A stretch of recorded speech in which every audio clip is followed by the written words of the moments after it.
Se existe algo que aguçava a alma e o coração dos judeus para saber sobre a salvação. Então, algumas vezes nós vemos Jesus caminhando e eles fazendo essa pergunta: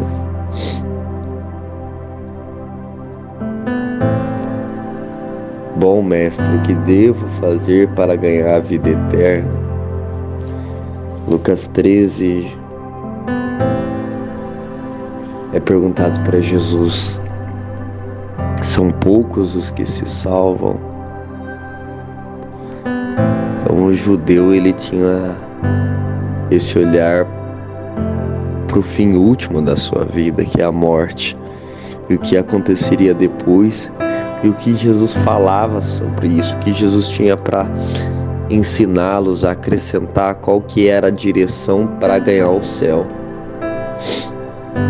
Aqui neste evangelho Jesus responde aquilo que o catecismo da igreja diz. O catecismo da igreja diz que quem morre em pecado mortal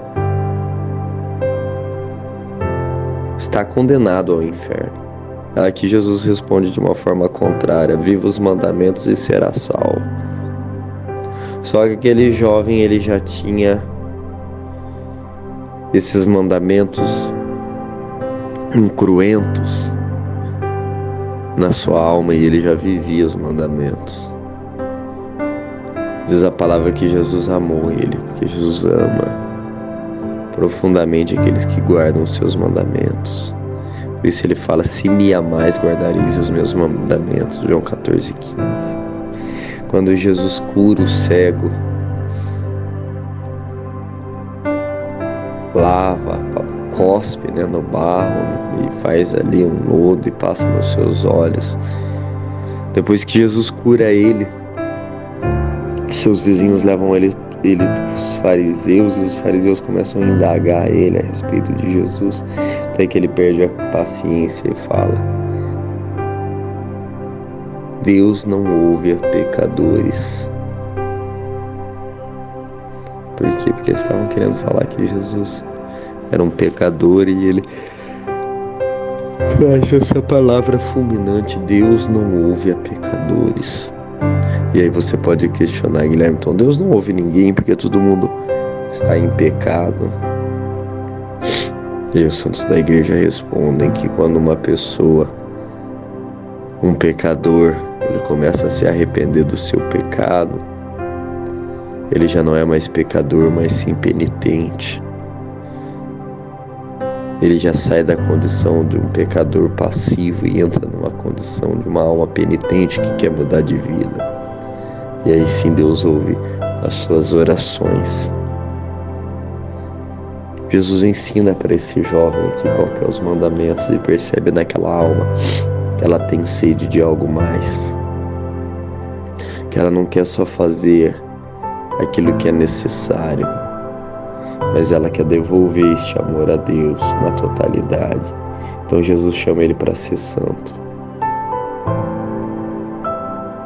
Viva os mandamentos para ser salvo, para não ser condenado ao inferno. Mateus 5,17: eu não vim abolir a lei, mas levar a perfeição. A perfeição é ser santo. A perfeição é as bem-aventuranças. A perfeição é um ensino elevado de Jesus. Moisés trouxe os mandamentos. Agora Jesus vai levar a perfeição a lei. E quando é apresentado a perfeição a este homem, a este jovem, ele se entristece e não dá o passo. Ah, você quer ser santo então, meu filho? Vai, vende tudo o que tens e dá aos pobres, e terás um tesouro no céu. Depois vem e me segue. Uma frase que eu coloquei no meu status ontem de São Felipe Neri, que eu acho muito forte, que ele diz que uma pessoa que busca bens terrenos jamais conseguirá agradar a Deus. E aí Jesus vem e fulmina. Essa é uma das palavras mais fortes do Evangelho, que é contra a riqueza, contra os ricos. Vendo que este homem ficou triste e foi embora, porque era muito rico, Jesus pediu a riqueza dele. O que impedia ele de uma vida mais santa era o dinheiro, o apego ao dinheiro.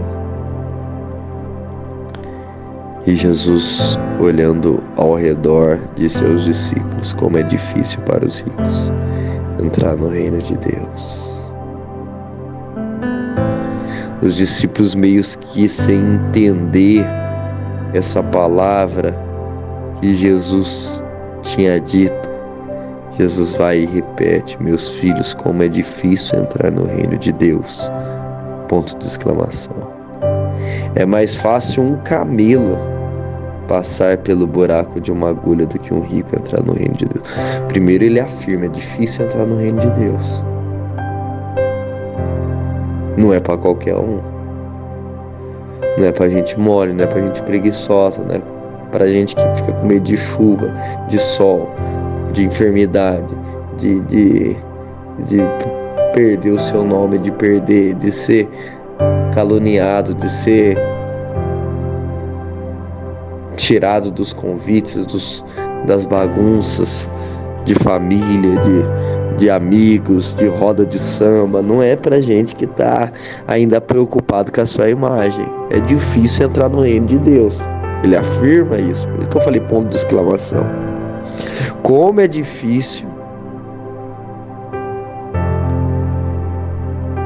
para os ricos entrar no reino de Deus. Meus filhos, como é difícil entrar no reino de Deus. Ele repete: é mais fácil um camelo passar pelo buraco de uma agulha do que um rico entrar no reino de Deus.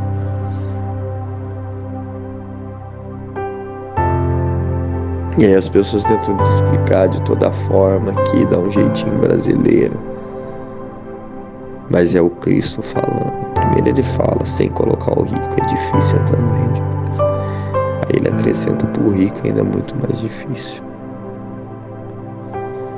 É muito mais difícil. Porque o rico já recebe os seus bens aqui na terra, né? E mesmo com tanto bem, o cara ter o coração pobre é quase impossível. Jesus vai falar, depois os discípulos chocam com isso. Fala: para Deus, para vocês é impossível, mas para Deus nada é impossível.